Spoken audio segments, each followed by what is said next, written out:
하늘에 계신 아버지, 저희가 다 어둠 속에 있었는데 주께서 빛으로 불러주셔서 감사합니다.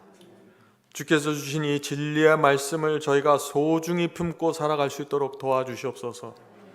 오늘 주 앞에 드리는 이 예배가 하나님께 저희의 진심과 온 마음을 다해서 올릴 수 있는 예배 될 수 있도록 도와주시옵소서. 예수님의 이름으로 간절하게 기도드립니다. 아멘. 다 함께 찬송으로 하나님께 영광을 드리겠습니다.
모두 무릎 꿇고 기도드리겠습니다.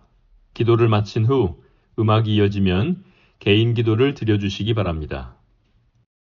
하늘에 계신 하나님 아버지, 우리가 비록 약하여 넘어지더라도 우리에게 늘 힘주시며 주님 앞으로 더욱 나아가도록 이끌어주시는 그 사랑과 은혜에 감사드립니다. 하나님께서 주관하신 이 예배를 드릴 수 있게 하여 주셔서 감사와 찬양과 영광을 올려드립니다. 이 시간 드리는 예배가 형식적인 예배가 되지 않게 하시고 신령과 진정으로 드릴 수 있도록 성령께서 우리 마음을 주정하여 주옵소서. 하늘에 계신 아버지, 약한 자들에게 힘을 주시고 상함을 입은 자들에게는 위로가 되게 하시고 사모하는 자들에게 주님을 만나는 역사가 이루어지게 하시옵소서. 세상을 살아가는 우리를 말씀으로 무장시키시고 성령의 능력을 더입혀 예배를 마치고 세상에 나아가 살 때에는 진정 주님의 증인된 역할을 넉넉히 감당하여 아버지께 기쁨과 영광을 돌릴 수 있도록 도와주시옵소서. 특별히 예배를 위하여 쉼없이 노력하시는 우리들의 목사님을 하나님께서 도와주셔서 듣는 저희들의 굳어진 마음들을 녹아내려지는 귀한 은혜의 시간이 되게 하여 주옵소서. 예배의 모든 순서마다 성령께서 친히 운행하시고 저희의 연약함을 도와주시고 저희의 부족함을 채워주실 줄 믿사오며 언제나 함께 하시는 예수님 이름으로 기도드립니다. 아멘.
이 시간은 인터넷 교회 교우님들에게 선교 소식과 안내를 드리는 시간입니다.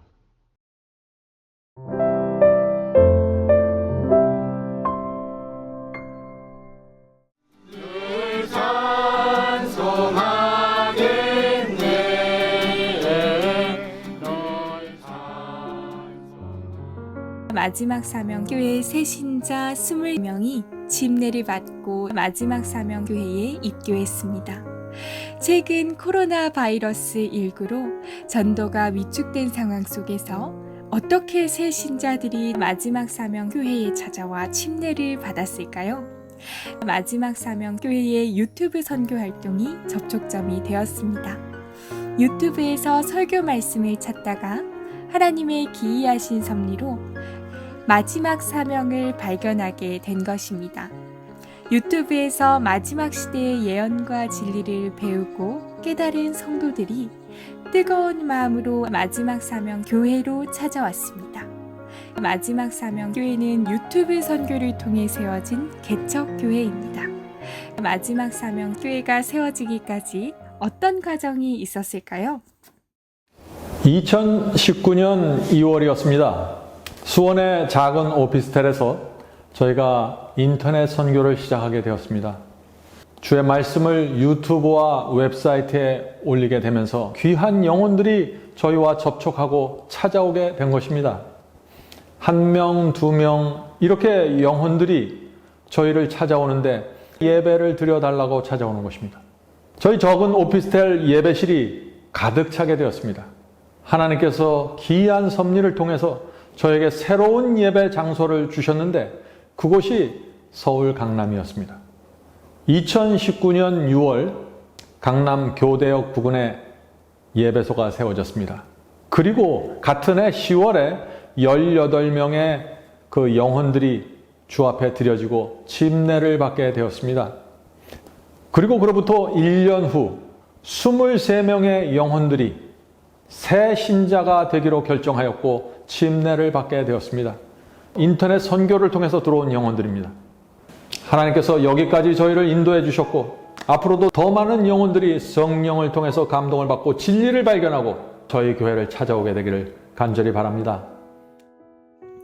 유튜브에서 말씀을 듣고 결심한 성도들이 한 명 한 명 찾아와 교회가 세워지게 되었습니다.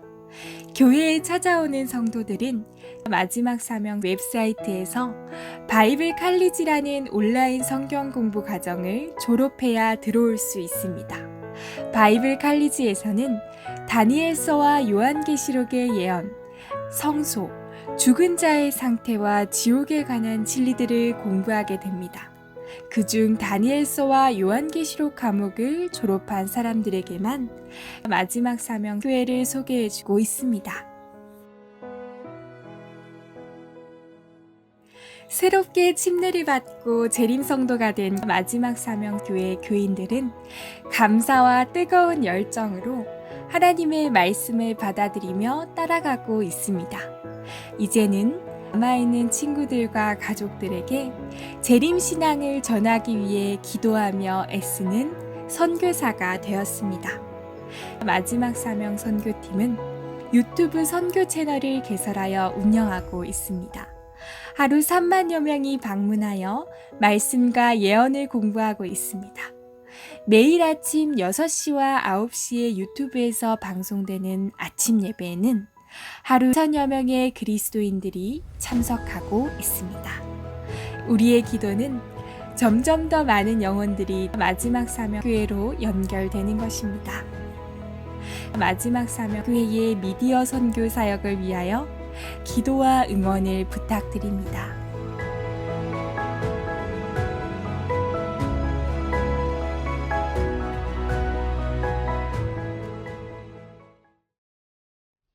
이제 준비된 특별 찬양을 듣겠습니다.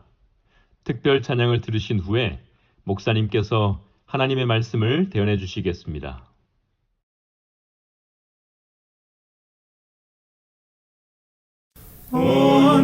언제나 필요한 내 주 예수 끝없는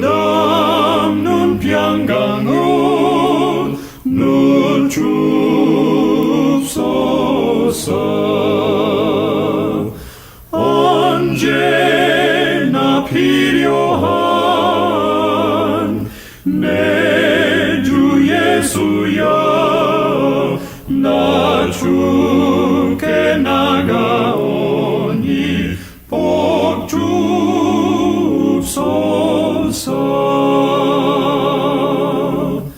언제나 필요한 내 주 예수, 저마귀 관세로 멸하소서.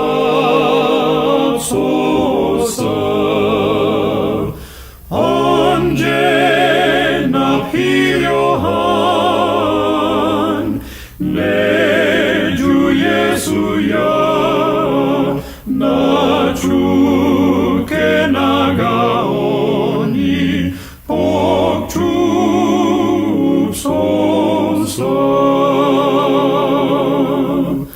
언제나 필요한 내 주 예수, 이 몸 바치오니 받으소서.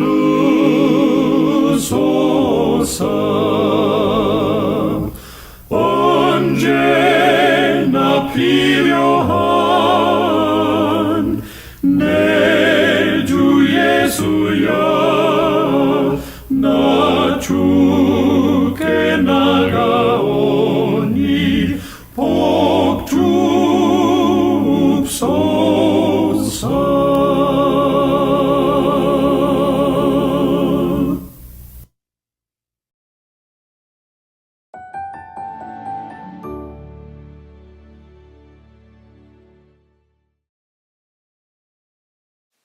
안녕하십니까? 오늘 우리가 나눌 말씀은 헌신에 대한 말씀입니다. 헌신이 무엇입니까? 헌신은 나를 하나님께 바치는 것입니다. 어떤 분들은 헌신하기 위해서 교회에서 먹고 자면서 봉사합니다. 또 어떤 분들은 헌신하기 위해서 고아원에 찾아가고 어려운 사람들을 찾아다니면서 도와주고 챙겨줍니다.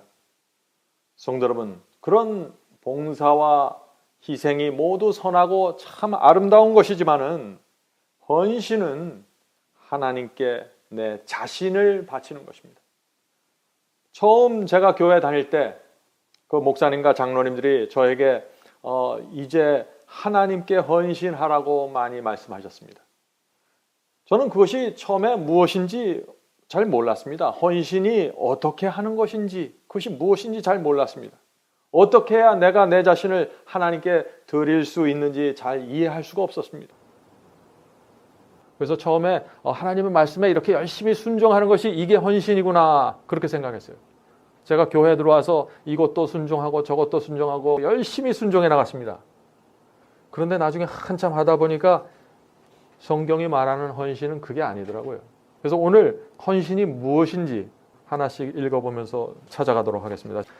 하나님의 허락은 너희가 전심으로 나를 찾고 찾으면 나를 만나리라 라고 하셨다. 자, 여기서 하나님을 찾는데 전심으로 찾으라는 거예요. 전심. 제가 했던 실수는 이거예요. 전심으로 찾지 않았어요. 제가. 이 전심으로 찾는다는 것이 그러면 어떤 경험인가? 이제 계속해서 이제 내려갑니다. 온 마음을 반드시 하나님께 바쳐야 하나니. 헌신의 경험은 뭐냐면 온 마음을 반드시 바쳐야 된다 그랬어요. 반드시. 만일 그렇게 아니하면, 계속 읽겠어요. 만일 그렇게 아니하면 우리를 하나님의 형상으로 회복시키는 그 변화가 우리에게서 결코 생길 수 없는 것이다. 굉장히 중요한 얘기죠. 온 마음을 하나님께 드리는 이 경험이 없으면은, 선제되지 않으면은 성경에 나오는 변화는 있을 수 없다는 얘기예요. 얼마나 심각한 얘기입니까? 근데 제가 이렇게 안 했어요. 저는 온 마음을 드렸다고 생각했는데, 전 생애를 다 주님께 드렸다고 생각했는데 그게 아니었어요. 이게 무슨 얘기냐 하면은요, 제가 피자 얘기로 하면은 어떨까 모르겠는데, 피자 가게 가면은 피자가 이렇게 있는데요, 거기 어떤 데는 좀 맛있는 게 이렇게 몰려져 있습니다. 그러면 아이들이요, 그거 먼저 먹어요. 피자를 똑같이 자르는데 그거 먼저 손이 가는 것 같아요. 특별히 어린아이들이. 왜 그래요? 그쪽 부분이 맛있으니까. 근데 우리가 하나님의 말씀을 대할 때 그렇게 대해요. 내가 원하는 말씀부터 먼저 먹습니다. 그건 뭐 말씀을 먹는 순서를 제가 얘기하는 게 아니에요. 근데 그것만 먹어요. 내 마음에 와닿지 않고 동의가 안 되는 말씀은 안 먹는 겁니다. 계속 놔둬요. 그러면 내가 좋아하는 말씀만 먹고 내가 좋아하는 말씀 속에서 내가 다 순종하는 것 같아요. 그러니까 착각하는 거죠. 내가 좋아하는 말씀 속에서 계속 순종하는구나. 착각하는 거예요. 그러면 어떻게 돼요? 어떤 문제가 생깁니까? 내가 좋아하는 말씀 속에서는 정말 순종하고 아름다운 그리스도인처럼 살아가는 것처럼 보이는데, 나도 내 자신이 그렇게 보이고 다른 사람이 날 볼 때도 그렇게 보이는데, 내가 받아들이지 않는 말씀 속에는 어떻게 해요? 그 말씀 속에서 사탄이 공격하면 여지없이 쓰러지거든요. 그래서 어떤 때는 정말 그리스도인처럼 사는 것 같은데 또 어떤 때는 확 뒤집어져서 정말 형편없어지는 거예요. 그러면 나도 당황하는 거예요. 도대체 이게 어떻게 된 건가? 제가 세상에서 살 때는요, 일관성이 있었어요. 성경을 몰랐을 때는 항상 일관성이 있었어요. 성경을 모를 때는. 예? 항상 술 마시는 거 좋아하고 항상 세상 사람도 어울리는 거 좋아하고 일관성이 있어요. 그런데 그리스도인이 되면은요, 일관성을 잃어버립니다. 많은 분들이. 왜요? 말씀을 내가 원하는 것만 먹고 원하지 않는 건 제껴놓으니까. 그래서 내가 읽지 않고 내가 원하지 않는 그 말씀 속에서 사탄이 공격을 해요. 사탄은 알아요. 우리가 무슨 말씀을 좋아하고 무엇을 제껴놨는지. 그래서 그 부분에서 문제가 생기면 여지없이 쓰러져. 그래서 우리 가족이나 우리 친구들이나 우리 교우들이 나를 잘 이해를 못하는 거예요. 저 사람은 언제는 굉장히 경건한 것 같은데 오늘 보니까 형편없네. 이렇게 돼버리는 거예요. 일관성, 영적인 일관성을 잃어버리고. 굉장히 중요합니다. 그래서 온 마음을 하나님께 드려야 된다 하는 것은 이 말씀을 받는 그 태도를 얘기하는 것입니다. 자, 그런데 이 말씀을 이렇게 부분적으로 받아들이면은 또 무슨 문제가 생기는가? 변화가 안 된다 그러잖아요, 지금? 왜 변화가 안 되는가? 이 변화는 우리 스스로 하는 게 아니잖아요. 예수님께서 우리 속에 들어와서 심장을 바꿔주셔야 됩니다. 심장 수술이 이루어져야 돼요. 전에 내가 좋아하던 것을 싫어하는, 지금 내 마음은 저걸 좋아해요. 그런데 그리스도 예수의 마음을 받으라 그랬잖아요. 그 예수의 마음을 받으면은 어떻게 돼요? 그때 내가 좋아하던 것이 싫어지게 되는 것입니다. 네?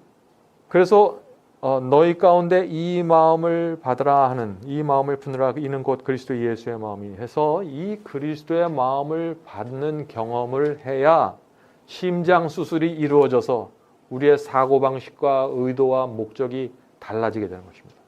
근데 제가 여기서 또 실수했어요, 제가. 왜냐하면 심장 수술이 이루어지지 않고 심장이 바뀌어지는 이 의도와 목적과 내 삶의 방향이 바뀌어지지 않고 제가 말씀을 보면서 이것도 순종해야겠네. 이것도 해야지. 이걸 해야지 내가 구원받지. 이걸 안 하면 내가 지옥 가지. 그래서 남들이 볼 땐 열심히 하는 거예요. 제가 열심히 했어요. 그런데 내 속에 이루어지는 이 경험이 없는 상태에서 내 노력이 앞장서서 가는 거예요, 계속. 그러면 어떻게 돼요? 내가 세상을 좋아하는데 싫어하는 척 하게 돼요. 왜? 좋아하는 건 문제가 생기잖아요. 네?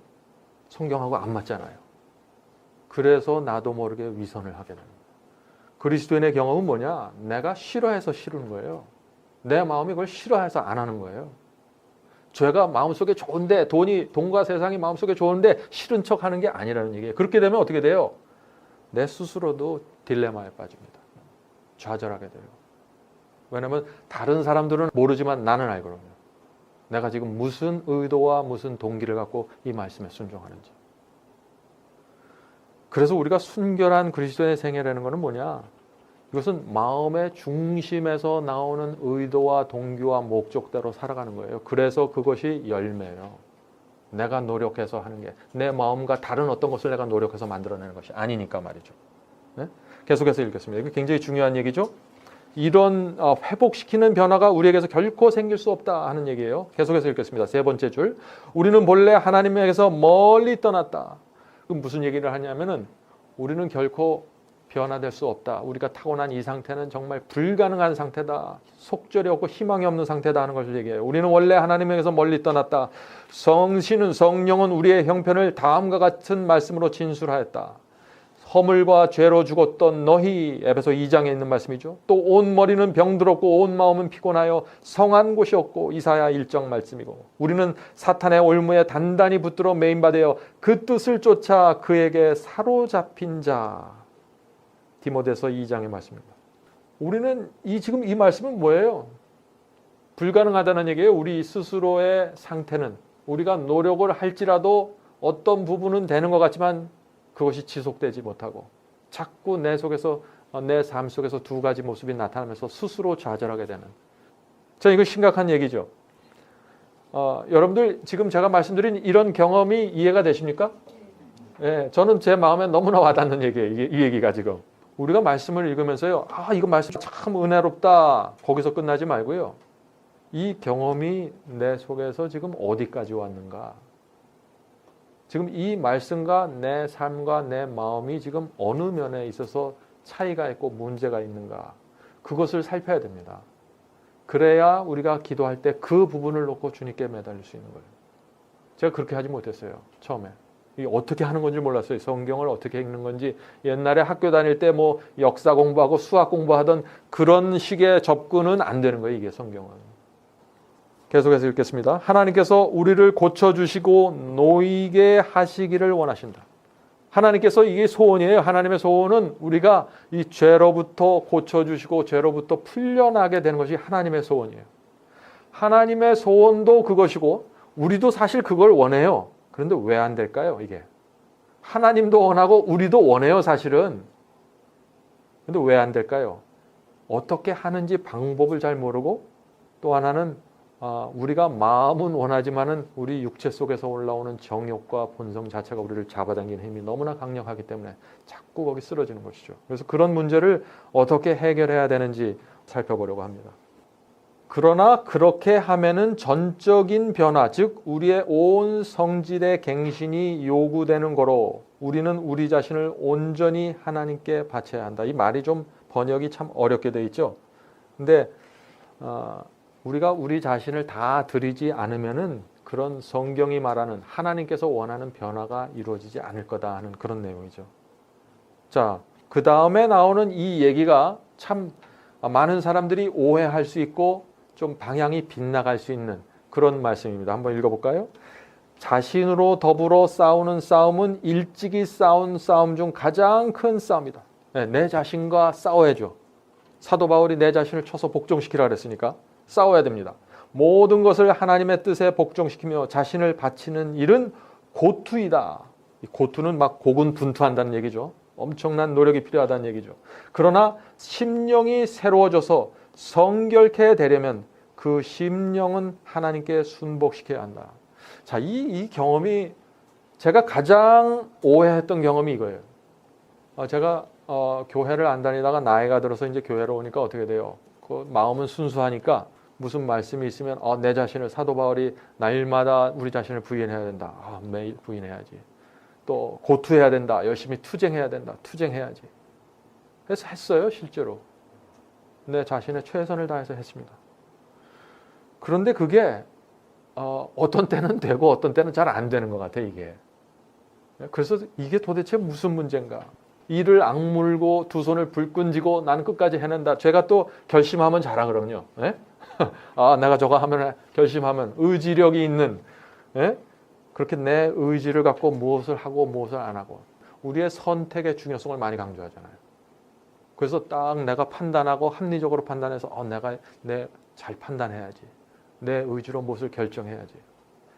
근데 그게 굉장히 중요한 개념이고 중요한 믿음인데요. 그것만 갖고는 안 되잖아요. 그것만 갖고는.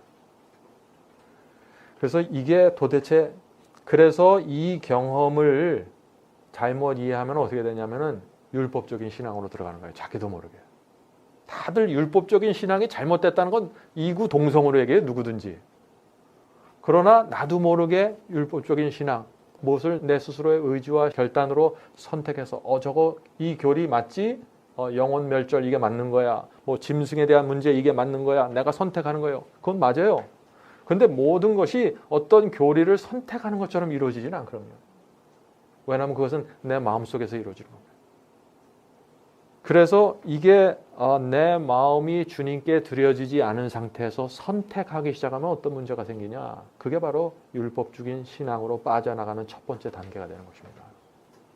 우리 온 마음이 주 앞에 드려지지 않은 상태에서 내가 선택하기 시작하면 어떻게 되는가? 참 마음의 딜레마가 가면 갈수록 생깁니다. 그래서 뭐 그런 것들이 단 한순간에 이루어지는 경험 같지는 않아요. 나는 내 마음을 다 드렸다고 생각했는데 알고 보니까 그게 아니고, 나는 정말 하나님을 사랑하는 줄 알았더니 알고 보니까 그게 아니었고, 그래서 이런 몇 단계에 내가 내 스스로의 진정한 형편을 아는 그런 경험이 우리 생애 속에 필요한 것입니다. 그래서 우리가 어떤 교리를 무슨 세미나에 가서 전체를 이해하면 바로 하늘 가는 게 아니잖아요. 어떤 교리와 말씀을 이해하면 그 다음부터는 그게 내 경험 속으로 이루어져야 되는데 그게 일평생 걸려요. 네? 그래서 하나님께서 어떤 때는 우리에게 고난을 허락하시는 것입니다. 고난을 통과하지 않으면 그게 뭔지 몰라요. 그게 뭔지 몰라요. 어쩔 수 없어요. 어떤 때는 가난에 빠져봐야 그것을 이해할 수 있어요. 어떤 때는 돈을 많이 벌어봤다가 잔뜩 교만해지고 사람들한테 온갖 망신을 당해봐야 그게 뭔지를 알아요. 그래서 하나님께서 우리에게 그런 여러 가지 경험들을 허락해 주실 수밖에 없다. 우리가 우리 자녀들을 키울 때 그 어려운 경험들 줄 때 얼마나 힘듭니까? 우리에게 고난이 올 때 우리에게 고난을 허락하시는 하나님의 마음은 우리보다 훨씬 더 어려운 거예요. 그래서 이 하나님께 우리가 우리 자신을 바치고 특별히 내 자신을 주님께 드리기 위해서 투쟁하고 노력하고 또 의지의 결단을 해야 된다. 이것이 도대체 어떤 경험인지 지금 이 5장에서는요. 굉장히 그런 것을 많이 강조합니다. 어떤 경험인지 이거를. 요한복음 17장 3절의 이 말씀이 저는 굉장히 이 문제에 있어서 아주 키가 된다고 생각합니다. 요한복음 17장 3절입니다. 그 말씀 있죠. 영생은 곧 유일하신 참 하나님과 그의 보내신 자 예수 그리스도를 아는 것입니다. 예수 그리스도를 내가 안다고 생각했는데요. 많이 알지 못하면 그 수준 안에서 그냥 끝쳐버려요. 그래서 예수님을 정말 깊이 알아야 됩니다. 자녀들을 길러보면 그렇잖아요.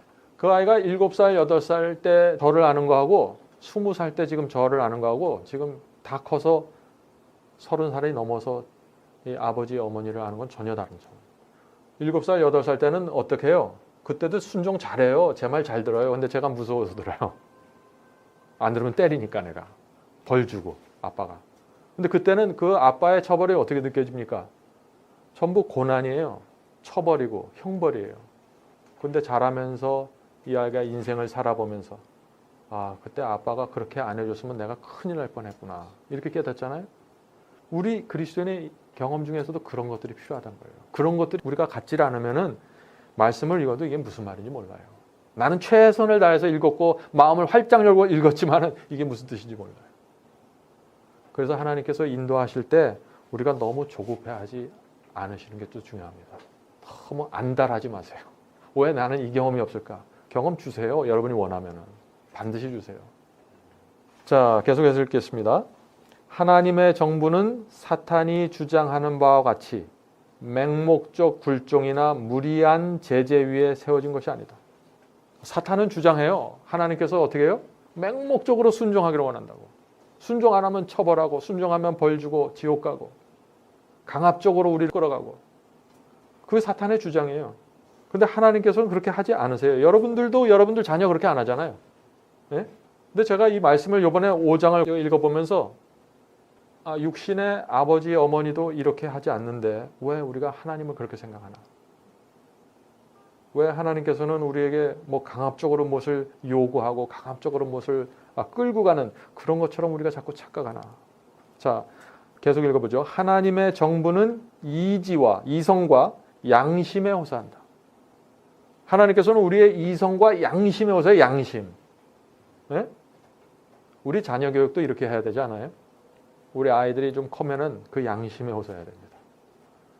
근데 저는 좀 논리적인 사람이라 우리 자녀를 키우면서 제가 잘못한 거예요. 제가 아버지가 될 준비가 안 된 상태에서 아버지가 돼버렸어요. 그러니까 아이하고 만나면은 논리적으로 따지는 거예요. 너 이래서 이런 거야. 그래서 넌 저 구석에 가야 돼. 이렇게 되는 거예요. 그러면 아이들은 아무 말도 못하고 내 논리에 당하는 거예요. 그럼 무슨 문제인가? 양심의 호소를 받지 못하기 때문에 이 아이가 마음에 응어리만 자꾸 생기는 거예요. 논리적으로는 아빠의 논리가 맞아요. 걔도 동의해요. 그건. 근데 양심의 호소를 받지 못했기 때문에 그 아이가 깊이 뉘우치고 그것을 고쳐야겠다 하는 마음을 갖지 못하는 것입니다. 하나님께서도 우리를 그렇게 인도하시길 원한다는 거예요. 우리의 양심 깊은 곳에서 하나님의 음성을 듣길 원하고 하나님의 논리만 듣는 게 아니에요. 예언 해석을 이렇게 하니까 이렇게 돼야 돼. 이 논리만 받아들이는 게 아니라 하나님께서 우리를 양심 속에서 말씀하시는 그것을 우리가 이해하고 받아들여야 된다. 그래서 계속해서 읽어보죠. 오라 우리가 서로 변론하자 함은 조물주께서 그의 만드신 피조물에게 하신 초청이다. 하나님께서 우리하고 디스커션하기 원한다는 거예요. 네? 디스커션. 이게 참 얼마나 감사합니까? 저는 이게 감사해요. 왜냐하면요, 하나님께서 우리 말씀을 통하여 우리하고 디스커션하고 논의하고 토론해 주시는 게 얼마나 감사한 일인지 몰라요. 일방적으로 끌어가 보세요. 하나님을 믿는 사람들이 굉장히 불행해질 것입니다. 예를 들어서 그리스도인의 완전에 대한 문제로 나오죠. 완전에 대한 문제를 일방적으로 끌어가는 거로 이해해버리면요 굉장히 슬퍼져요. 그것은 진리예요. 그러나 하나님께서 우리와 토론하고 변론하고 우리의 양심 속에서 호소하심으로써 우리에게 스텝 바이 스텝으로 우리를 인도해 가시는 과정이 있는 거예요. 그래서 여러분들 너무 안달하지 마시고 마음을 편안히 가주시고 주님께서 우리를 어떻게 인도하시는지 하나님의 최선을 믿으셔야 돼요. 하나님의 최선. 저는 제 삶 속에서 또 우리 사업 속에서 어떤 일이 일어날 때 하나님께서 이걸 최선이라고 생각하시고 이런 상황을 주셨구나 생각하면 제 마음에 평화가 있더라고요. 여러분들 가정에, 여러분들 직장에 여러 가지 어려움이 있더라도 이것이 하나님의 최선이다 생각해 보세요. 그러면 거기서 마음의 위로가 생깁니다. 계속해서 읽어보겠습니다. 하나님께서는 당신의 피조물들의 의사를 강제하지 않으신다. 분명하죠? 그는 단 마음과 이성적으로 하지 않는 경배는 받으실 수 없다. 네? 받지 않는 게 아니라 받으실 수가 없어요. 그거는 우리가 정말 자원하는 마음과 또 이성적으로 그것이 받아들여져서 드리는 경배가 아니면 저는 이런 말씀들이 참 좋아요. 여기서 우리가 생각할 것은 하나님께서 우리에게 감정을 통해서 우리의 감정을 자극해갖고 우리를 어떤 곳으로 끌고 가지 않는다는 거예요. 왜냐하면 감정은 순간적이기 때문에. 감정은 순간적이에요. 감정은 그럼 어떻게 생기나? 그럼 그리스도인은 감정이 없이 그냥 이성과 양심 갖고만 살아가냐? 감정은 와요. 어떤 때? 이성과 양심으로 우리가 동의했을 때 그 후에 감정이 따라옵니다. 정말 감사하구나. 정말 감사하구나. 주여 감사합니다. 주께서 저를 어디로 인도하시든지 제가 따라가겠습니다. 감정이 오는 거예요. 근데 감정을 먼저 놓고 그냥 그것만 따라가는 거 아니에요. 나중에 이성과 양심이 언젠가는 따라오겠지. 그게 오늘날 기독교에서 많이 착각하는 문제 아니에요? 그래서 찬미 부를 때도 감정을 띄우려고 하죠. 네? 그렇게 하면 안 되는 거예요. 그건 하나님의 방법이 아니라는 얘기입니다. 우리가 찬미를 할 때, 예배를 드릴 때, 또 설교를 하거나 또 들을 때 감정을 자꾸 올려갖고 내가 내 신앙을 드라이브하고 끌고 가려고 노력하지 마세요. 내 이성과 내 양심이 동의하면은 그 감정은 자연스럽게 따라오게 되는 것입니다. 그건 누가 막을 수가 없어요. 그렇게 해서 따라오는 감정은 오래 가요. 굉장히 지속적이고. 동의하십니까? 네. 자, 다만 억지로 굴종하는 것은 마음과 품성의 진정한 개발을 방해할 것이요. 사람으로 온갖 자동 인형이 되게 할 것이다. 자동 인형이라고 했어요. 번역을. 로봇가 되게 한다요. 로봇. 근데 사람들하고 대화하면 뭐라 그래요 지금. 차라리 로봇을 날 만들어 주시지 왜 이렇게 나를 자유의지를 줘서 이렇게 나를 고생시킵니까? 그런 얘기 안 들어보셨어요? 저는 들어본 게 아니라 제가 그런 생각을 해봤어요. 네? 아담과 하와를 좀 자동 인형, 로봇으로 만들지. 왜 그 쓸데없이 권리를 주고 선택을 주시고 의지를 줘서 그 사고를 치게 만드나. 지금 그 두 사람 때문에 내가 지금 이렇게 고생하고 있지 않나. 왜 내게 의지를 줘서 내가 선택할 수 있는 여유를 주셨나. 그런 걸 주시지 않으면은 내가 올바른 일만 하면서 선을 행하면서 살아갈 텐데. 여기에 대한 여러분의 대답은 뭡니까? 왜 하나님께서 우리에게 자유를 주셔서 이렇게 어렵게 만드셨어요? 여러분이 할 수 있는 대답은 뭐예요? 여기서 그리스도인만 하는 질문이 아니라 저 세상 사람들 많은 경우에 이 질문을 해요. 그거 하나님 잘못 아닌가? 하나님 잘못.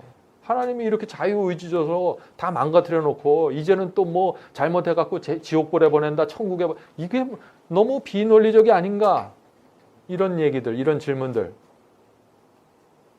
하나님께서 만약에 우리를 딱 프로그램해서 저 컴퓨터가 돌아가는 것처럼 정해진 루트만 다닐 수 있는 그 프로그램대로만 움직이면은 우리가 어떻게 될까요? 여러분들 행복하실 것 같아요? 여러분들 자녀가 딱 정해진 프로그램대로만 움직이는 거예요. 네? 그 아이가 태어나면 내가 원하는 대로 딱 세팅을 해놔요. 그리고 그렇게 살아가는 거예요, 평생을. 그러면 얼마나 좋을까요, 부모가? 싸울 일도 없고 뭐 말 안 듣는다고 얼굴 찌푸릴 일도 없고. 어떻게 생각하세요? 부모 자식 간의 관계가 형성이 안 돼요. 하나님께서 인간을 창조하실 때는 토론하고 대화할 상대를 창조하신 거예요. 사랑이라는 거는 거절할 수 있는 자유를 줘야 사랑이 되잖아요. 남녀지간의 사랑이 어때요? 그 여자에게 절대 거절할 수 없는 딱 그렇게 세팅을 해놓으면 그게 사랑이에요? 배반할 수 있는데 배반하지 않는 사랑을 하나님께서 요구하시는 거예요. 순종하지 않을 수 있는데 순종하는 그런 관계를 원하시는 거예요. 그게 참된 관계고 그게 참된 아버지와 아들의 관계잖아요. 절대적으로 나는 순종해야 되고 절대적으로 뭐를 해야 되고 나는 전혀 옵션이 없다. 선택권이 없다. 그럼 하나님께서 그런 관계 속에서는 이 하나님은 사랑이시기 때문에 도무지 그런 상대를 놓고선 관계를 형성시킬 수가 없는 거예요. 하나님께서. 사랑의 조건은요. 자유의지입니다.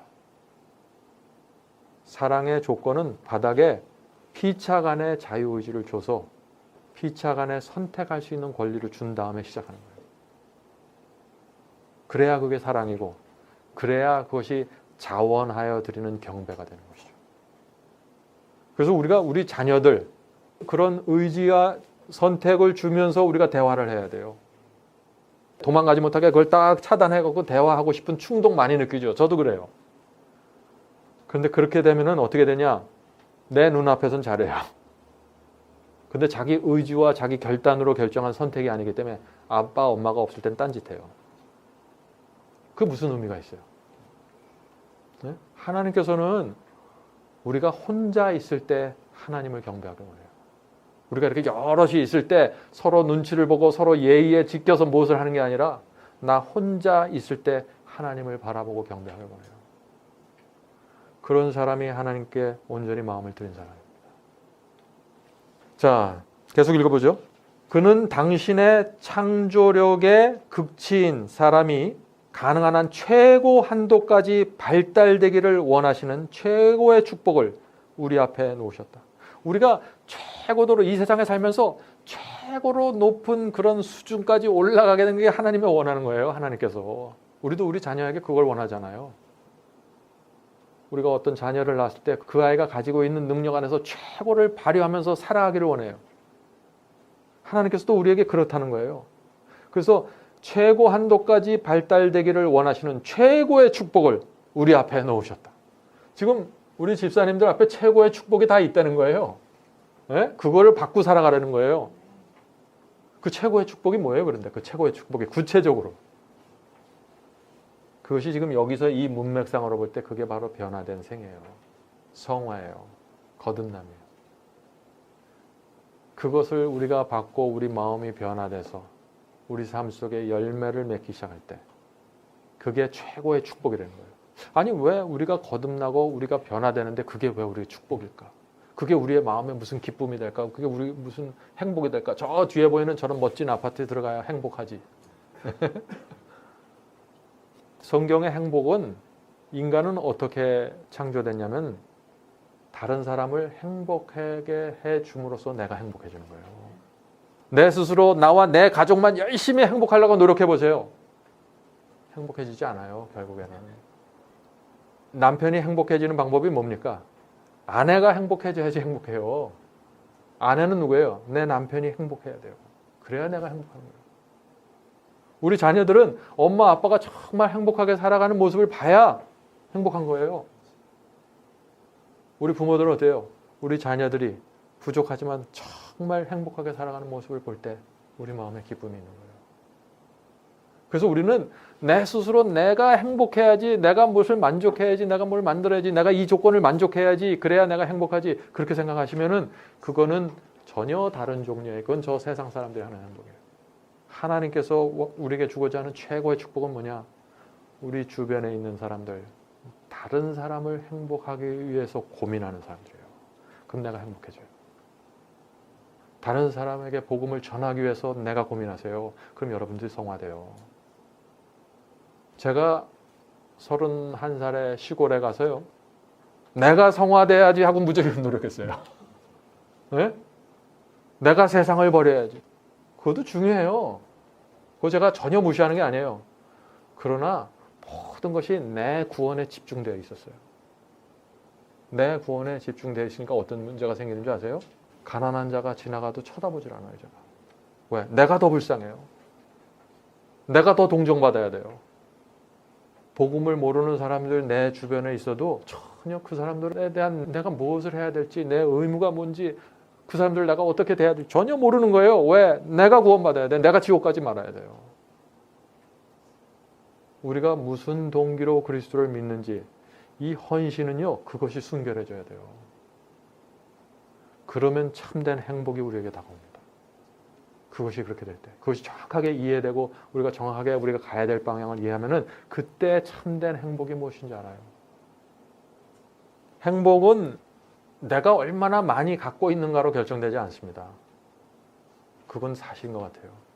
제 친구들이 지금 교회에서 뭐 선교부장도 하고 수석장로 한 친구도 있고, 얼마 전에 제 친구가 수석장로가 됐다 그러더라고요. 미국 어떤 교회에서. 근데 그 친구들이 다 부자예요. 굉장히 좋은 차 타고 다니고 집도 좋아요. 근데 그 친구가 저랑 한번 만나서 얘기를 하는데 자기는 행복하지 않대요. 그래서 난 깜짝 놀랐어요. 아니, 교회 수석장로에다가 집도 이렇게 좋고 자동차도 이렇게 멋있고 도대체 나보다 부족한 건 하나도 없어 보이는데 행복하지 않다는 거예요. 저는 행복한데. 네? 근데 왜 행복하지 않다고 얘기하는 줄 아세요? 양심이 불편하대요. 부자들의 고민이 뭔지 아십니까? 양심이 불편한 거예요. 하나님과 교회를 다니고 기도하고 모든 것을 하는데 하나님과 하나 된 경험이 없이 하는 거예요. 근데 그 모든 문제의 원인이 가만히 들어가서 보니까 재물이에요. 그걸 본인이 아는 거예요. 그래서 행복하지 못하다고 고백하는 거예요. 여러분들 혹시 여기 가난하십니까? 가난해서 행복한 줄 아세요? 가난해서 감사하세요. 그분들이 갖고 있는 고민 여러분들 없어요. 반찬을 가지수가 준다, 내가 사는 아파트 평수가 작다, 이건 아무 문제도 아니에요. 그건 우리의 양심을 불편하게 만드는 문제가 아니기 때문에 그래요. 제가 지금까지 살아오면서 가장 저를 힘들게 했던 거는 제 양심이었어요.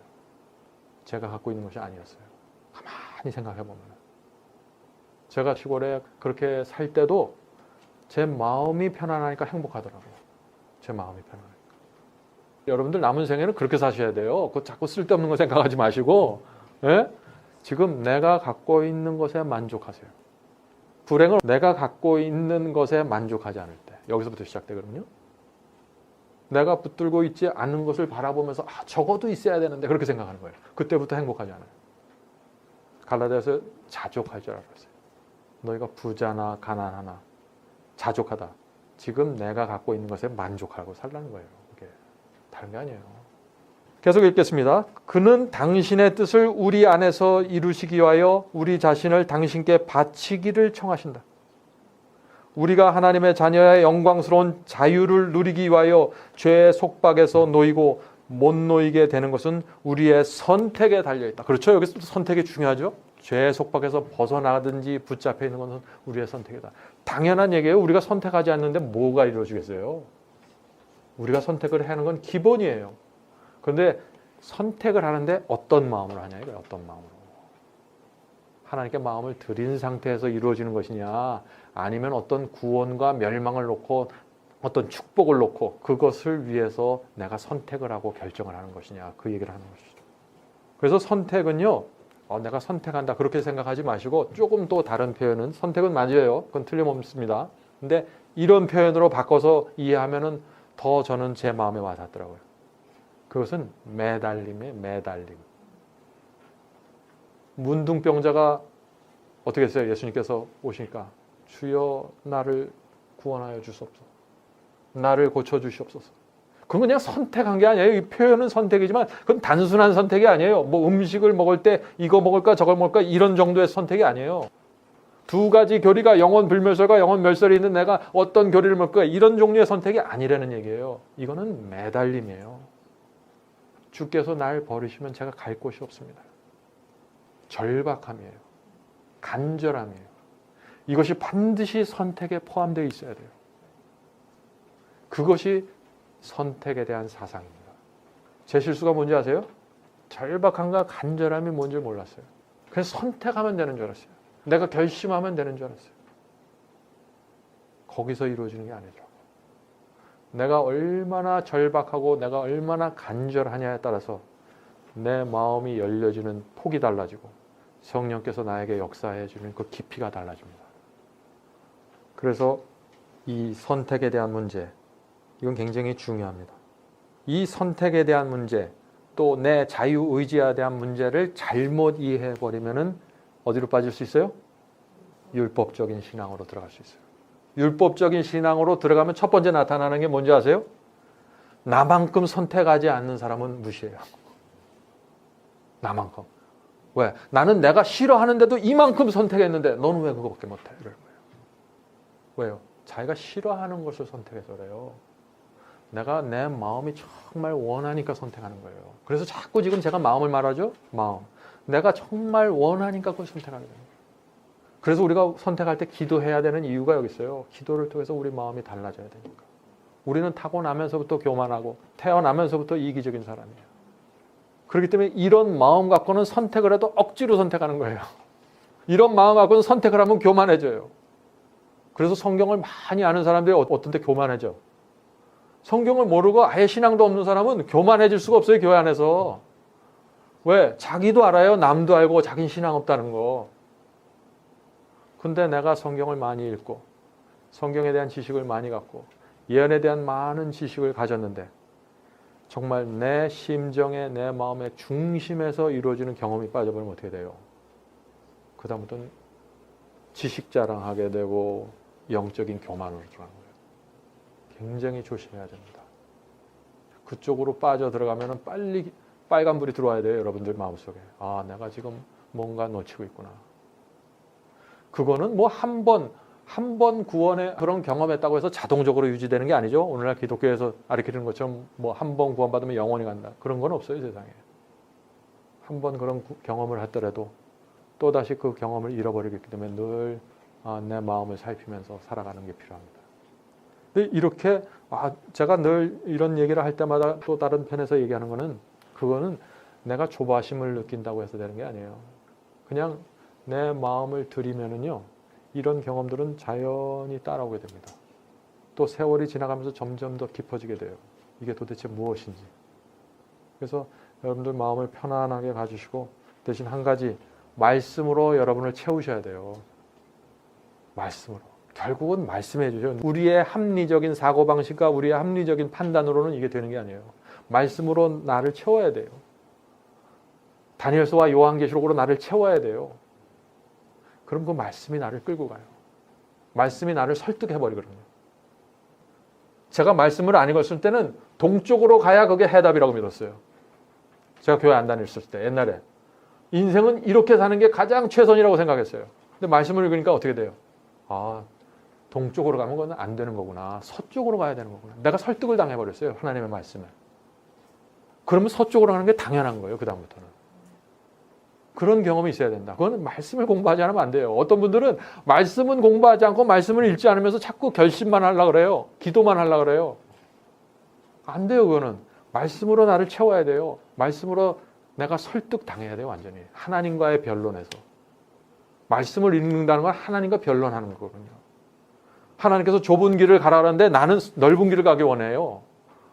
그래서 하나님과 나와 토론해야 돼요. 그래서 하나님께서 결국은 네가 좁은 길을 가는 게 최고의 선택이고 최선의 지혜고 최고의 행복이다 하는 게 내 마음에 설득이 돼야 돼요. 그래야 기쁜 마음으로 가죠. 네? 예수님께서 뭐라 그랬어요? 너희들이 집을 짓기 전에 먼저 계산을 해보라 그랬잖아요. 공사하기 전에 따져보라 그랬잖아요. 왜 그래요? 하나님께서, 예수님께서 왜 그런 말씀하시나요? 하나님은 자신 있어요. 너희들이 가만히 생각하고 따져보면은 내가 말하는 게 맞다는 것을 너희가 인정할 수밖에 없어. 하나님은 자신 있는 거예요. 하나님께서는 우리에게 따져보길 원해요. 그래서 우리가 마음이 동해서 이것이 가장 지혜이고 이것이 하늘의 지혜이구나.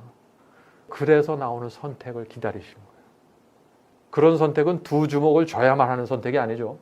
네, 그거는 온 마음이 다해서 동하는 선택이에요. 우리가 서로의 경험과 이 말씀이 의미하는 진정한 의미가 뭔지, 왜 나는 내 속에서는 이런 경험이 안 생기는 건지, 왜 이런 경험이 생겼다가 사라지는 건지, 여러 가지 질문이 있을 수 있잖아요. 또 성경도 이렇게 접근하면은요, 엄청난 축복을 받아요. 지식은 기본이에요. 지식은 기본이에요. 지식 갖고 승부하려고 하지 마세요. 그거 갖고는 안 됩니다. 그렇게 승부하는 사람들은 저 고시 공부 준비하는 사람들이고, 그거는 우리가 기본이에요. 막달라 마리아가 여러분들 얼마나 많은 지식을 가지고 있었다고 생각하세요? 네? 삭개오가 얼마나 많은 성경에 대한 지식을 가지고 있을까요? 그 당시 지식은 누가요? 바리새이들이 다 갖고 있었어요. 근데 지식이 경험으로 연결이 안 되면 지식이 뒤틀려 버립니다. 지식이 경험으로 연결이 안 되면요, 그 지식이 내 경험을 합리화시키는 쪽으로 가버려요, 그냥. 그게 오늘날 다 교회 안에서 이루어지는 일 아니에요? 지식을 알 땐 좋아요. 그런데 내 마음이 그걸 따라가지 않으면 결국은 어떤 식으로 되냐? 아, 이 말씀을 내가 이렇게 해석해야겠구나. 그래서 내 해석이 바꿔져요.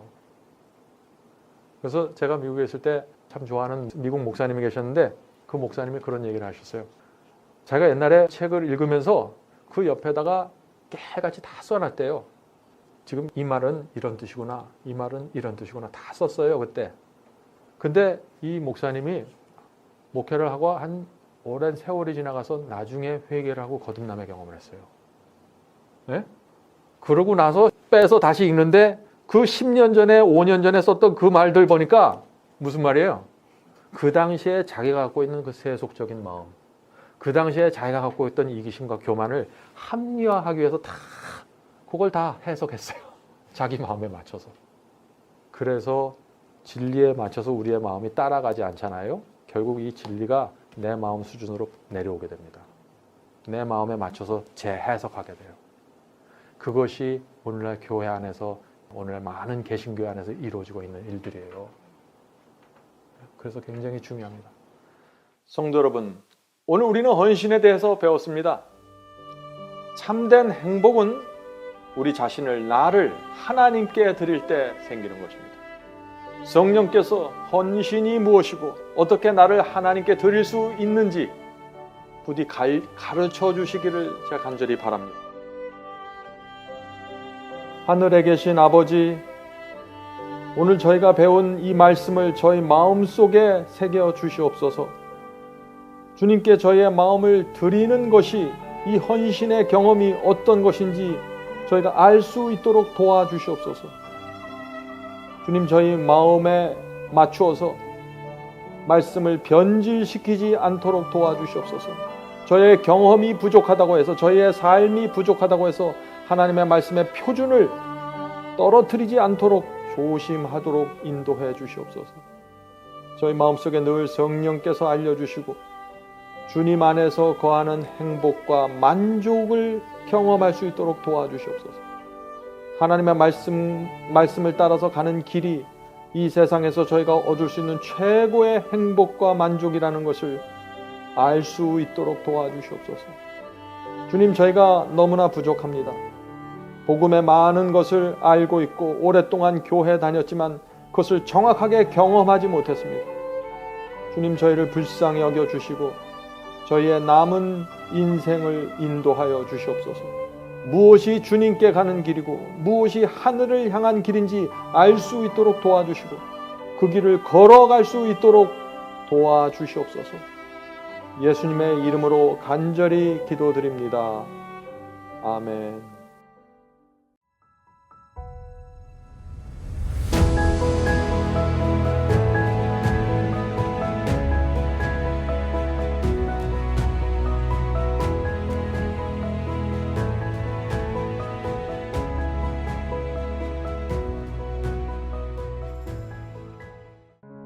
성도 여러분 모두를 바이블 칼리지에 초청합니다. 여러분의 핸드폰에 마지막 사명 앱을 다운 받으시면 누구나 바이블 칼리지를 들으실 수 있습니다. 누구든지 원하는 시간에 오셔서 강의를 들으실 수 있습니다. 물론 무료로 들으실 수 있습니다. 다양한 주제의 강의가 이루어집니다. 기독교 역사와 수많은 교파들이 나누어진 이유와 배경에 대해서 말씀드립니다. 또 천주교와 개신교의 차이점을 살펴봅니다. 로마서, 갈라디아서, 예정론, 7년 환란과 이스라엘 제3성전, 성령을 받는 방법, 참된 방언이란 무엇인가, 참된 거듭남과 중생의 경험, 이런 주제들로 기독교인들이 꼭 알아야 할 문제들을 다루게 됩니다. 성경절 하나하나 찾으면서 설명해 드리기 때문에 새로 신앙을 시작한 분들도 누구나 쉽게 분명하게 이해할 수 있습니다. 제가 최선을 다해 설명해 드립니다. 이번 기회에 여러분의 신앙을 말씀의 반석 위에 세우게 되길 제가 간절히 바랍니다. 그럼 바이블 칼리지에서 여러분을 찾아뵙겠습니다. 감사합니다.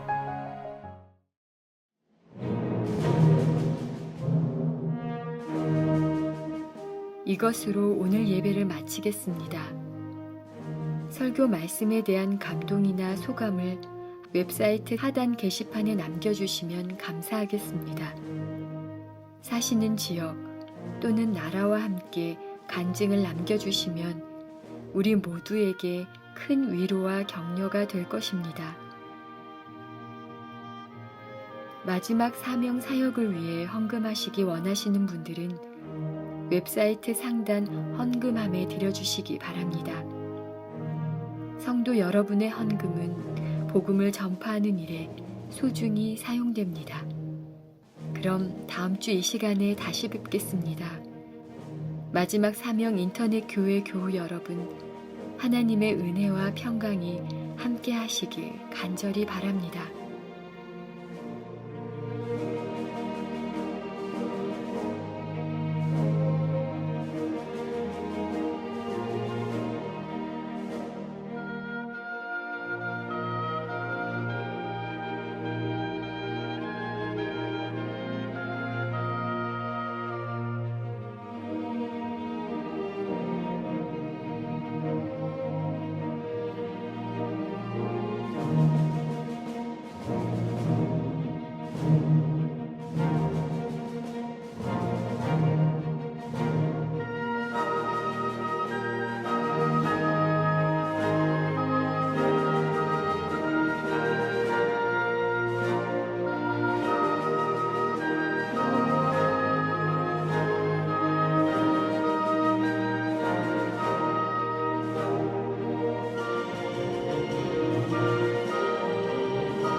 바랍니다.